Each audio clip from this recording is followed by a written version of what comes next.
It's January.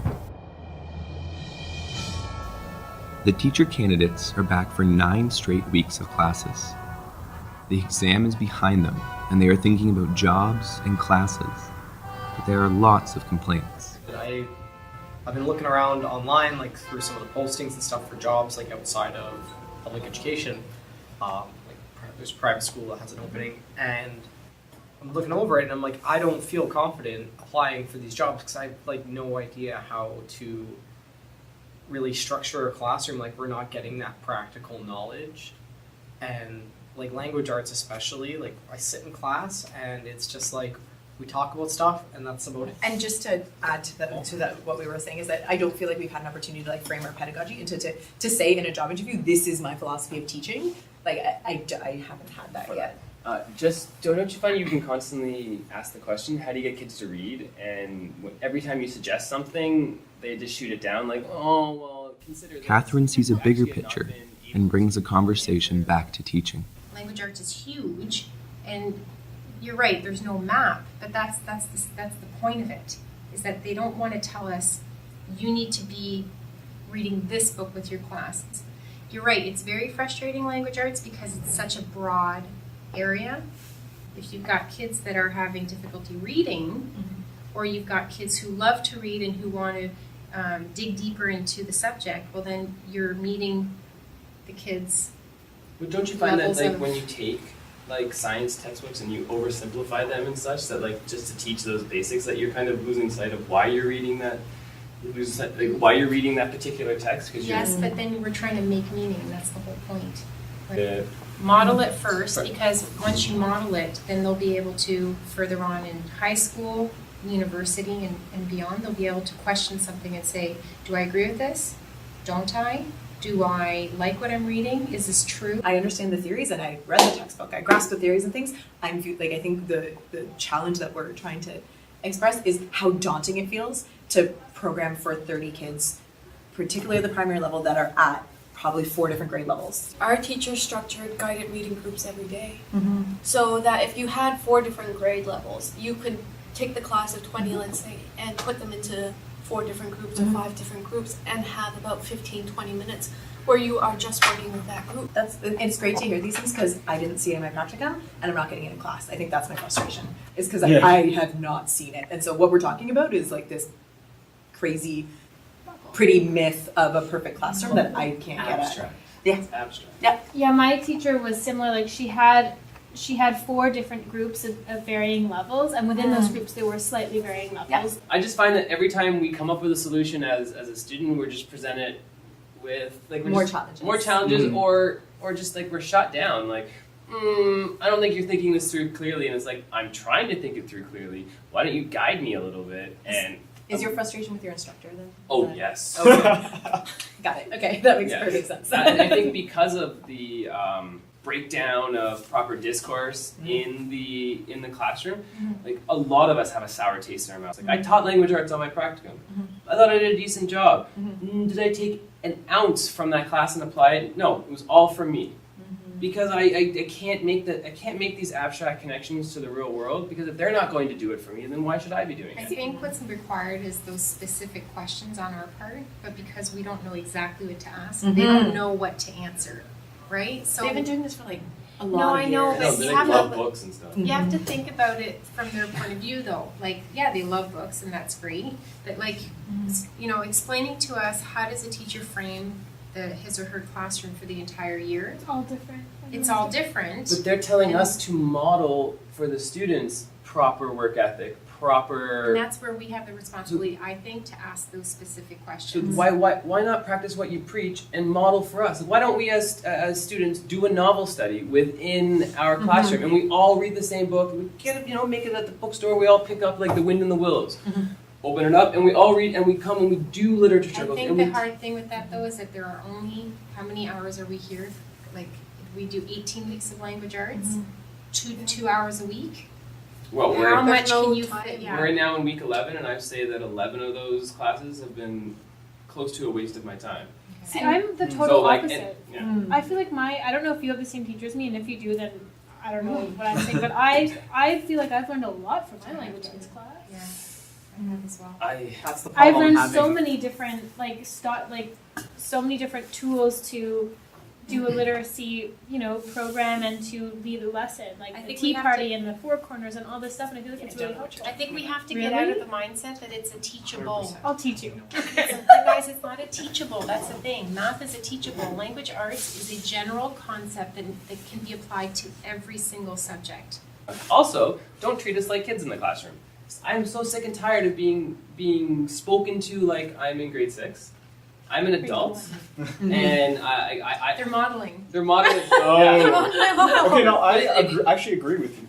Yeah. With what you're saying, I think it's solely based on instructor because I've actually my instructor, I see modeling in the class. Like I get like what she's trying to tell us, and we do little activities that kind of model what we have to do. I really honestly think it's just your instructor. I feel like half the time we're just like getting an example in like how to put kids to sleep because like half Yeah. of us are just like, and it's so abstract, like, like if just like concepts. Oh, we have to consider these things, and then it's like these Here's a PowerPoint presentation. Yeah, here's a lengthy quote. Here's a bunch of just point form strategies. Yeah. And then they read the strategies, and I'm like, isn't lecturing the lowest form of knowledge transfer? Like, don't you know this? Like, shouldn't you And be so- just engaging us in a different way? And another thing that I would recommend is I was feeling very frustrated a couple weeks ago before we came back thinking, I'm going into my next practicum feeling like I have no idea how to structure language arts. And I went and sat down with this professor and I said, I need you to tell me how to frame this. And she sat down with me. She took the time one-on-one to do it. We're bombarded with billions Like art of reflection. assignments. Art reflection. That wasn't even. Why is it even a thing? But that's just another assignment adding onto our workload right now. Where like, I'm not doing any of these assignments trying to gain any knowledge, trying to better myself. I'm just doing them to get them out the way so I can do the next one. Maybe they want Get us out to the way get to do the kids- next one. Maybe they want us to get students reflecting. It does encourage the metacognition. Like, oh, okay, what did I feel about art when I was younger? Like, what could I make different? Why didn't I like it? That's right. I did a reflection on art, and like the reflection art, like it was. It was okay. I did enjoy talking about how I like to draw things, but then like I did a reflection in social foundations, and he docked marks for things. Yeah. And that's just me talking about stuff about me, and Yeah, apparently I that's was true. wrong. Yeah. I just. Like, how do you know me better than I know Yeah. myself? Did you make- Or- did It's not an academic program. It's like a professional training program, and I think that's a really important distinction between what we do here and what I did in my undergrad at least, because what we're doing here is there is theory, but I don't find that that's the primary push for what we're doing. Jared's concern about preparation did not get met by his group, so he takes part in the high school group to get the answers he needs. But it's just sort of like things that we haven't taught. Like I did most of that when I was on practicum when I was teaching math. Right. I had the textbook and I was able to use that as a bit of a framework. And then it was like if I was stuck on something, I'd And go sometimes to Google books it. Google it, yeah. And find stuff like that. But I don't know anything off the top of my head, and I'm looking around in class and everyone's writing stuff down for all these strategies. And like some of these things that like people are writing down I've never even heard of, and they were like, "Oh, you haven't heard of that?" And it's like, when would I have heard of this? Like, I get that sense oftentimes as well. I have an expectation that I would be given information in a rational sequence so I can like fully understand what's going on. But oftentimes I feel like it seems like information is floating around up in the air, and it's your responsibility to go and grab and seek out, like Google search a subject. So in that sense, it's just a matter of disorganization.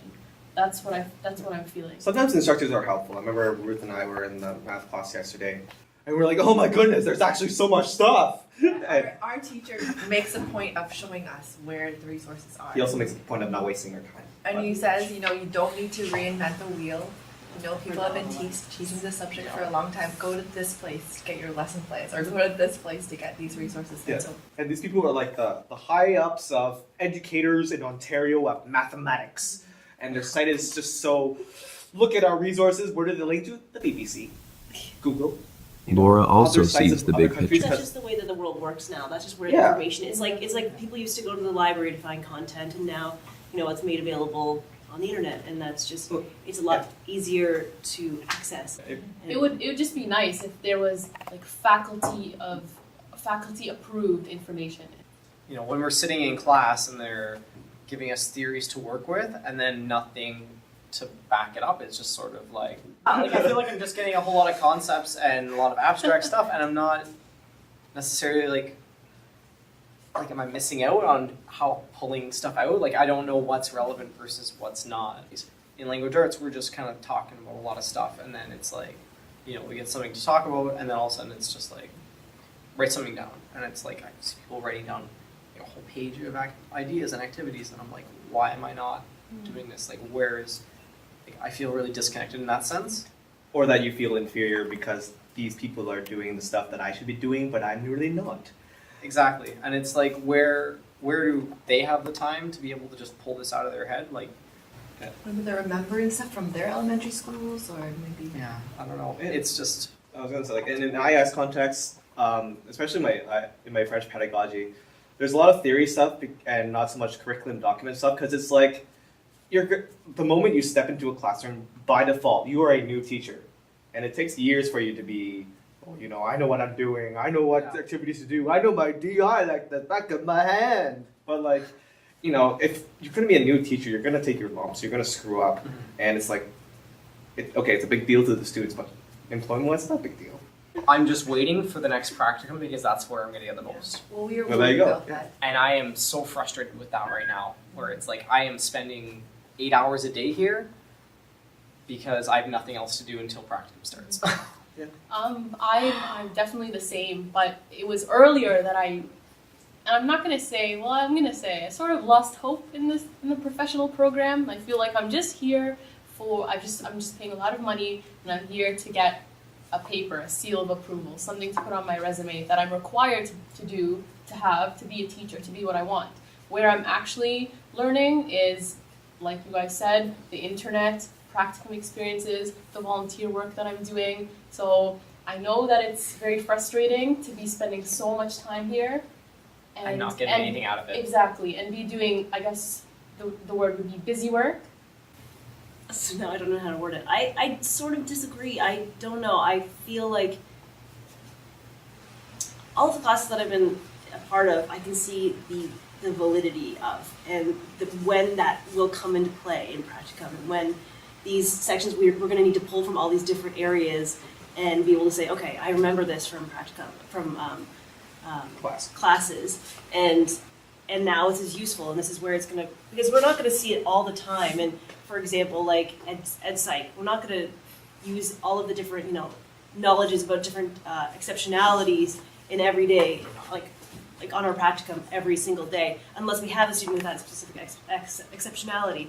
And when we have that student, we can say, hey, I know I learned about this. I can go back to my book, go back to my notes, where you can, if you remember exactly what the specifics were. I think that all of the different courses do have a lot of value, and I feel like there are two different types of learning, but neither really is above one another. I mean, practicum, obviously, we're there and we're experiencing it, and that is really valuable. But I also think just to send us there without this kind of classwork and content and strategies and all the things that are wrapped up in the classwork, I think it would be just like throwing a fish, like throwing I can't think of a good metaphor right now. But Throwing a little chick out of its nest. Yeah, sure. Throwing Ash Ketchum out in the wild. But I mean, what prepares us then to go do that, except for like throwing us in there and then we fail, maybe we don't realize why we're failing.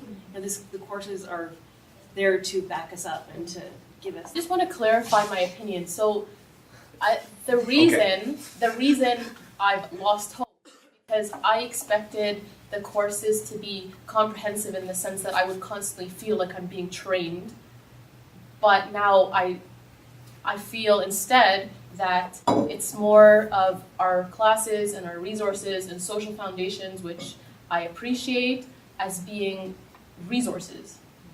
Our classes are just resources, and you take what you want from them. Yeah. You utilize the knowledge and apply it to who you are as a teacher and to the scenarios and the cases that you'll be dealing with. In September, I was taking everything seriously. I was doing this and this and this, but now after the practicum, coming back and doing so badly on that test in December, they're saying, oh, I realize, you know, it's nothing. I'm not taking it seriously anymore. I'm gonna stay home. I'll read over the lecture notes, but I'm not gonna go to class. I did well, but the exam itself was terrible. Poorly structured. It was also really not, ironic. It was tricky.